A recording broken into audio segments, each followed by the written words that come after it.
activity that can bring entertainment for hours at a time. Gaming can help kids build confidence, teamwork, hand eye coordination, and problem solving skills. Not only can it bring entertainment for one, but gaming is becoming a job that people can actually live off of. Many strive to either become a top content creator or just simply hit the leaderboards in video games. This is only natural for people to want to become the best and stand out. However, for some people, there comes a point where they can focus too much on climbing the ladder and things start to get out of hand. Once students start neglecting other priorities such as schoolwork and family to play video games, it becomes a problem.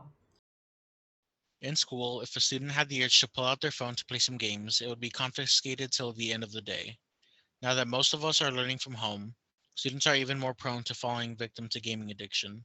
Having the option to turn off their camera, students are free to do as they like behind the screen during class. They can play games all they want without any restrictions from the teacher. There are many possible symptoms of gaming addiction. It only takes a few symptoms to determine that there is a problem. A way to tell if you have a gaming addiction is whether video games have control over your life. If you can't stop playing or thinking about the games when you're not playing, along with stopping things like schoolwork or social time to play video games, you might want to consider help for this addiction. Constantly playing video games can cause irritability, fatigue, and or losing motivation to do anything but the video games. If you've fallen into gaming addiction, it's important to understand that it can have negative long-term effects. For example, increased irritability and isolation can negatively impact social relationships. Time management can become very difficult when immersed in gaming. This can lead to decrease in grades as well as disrupt healthy diet, sleep, and hygiene.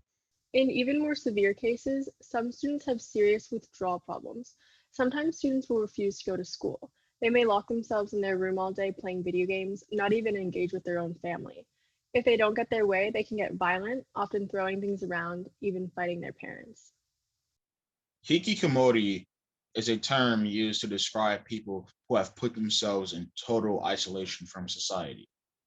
These people tend to stop eating, drinking, and taking care of themselves in order to focus on one thing, like a hobby or interest. The term is Japanese. It can be translated to peaceful death, which gives you a sense of how hikikomori live.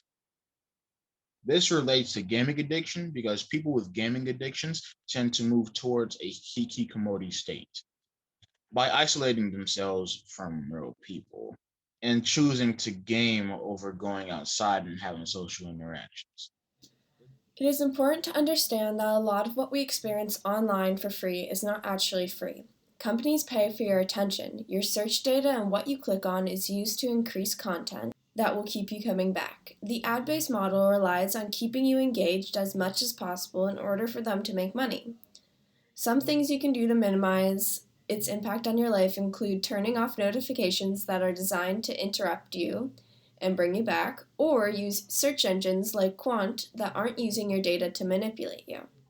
Schedule time for non-screen based activities and honor that time by not repeatedly checking your phone.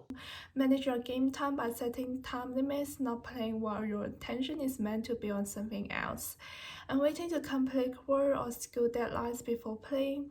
Try something digital detox by spending a few days away from your screens.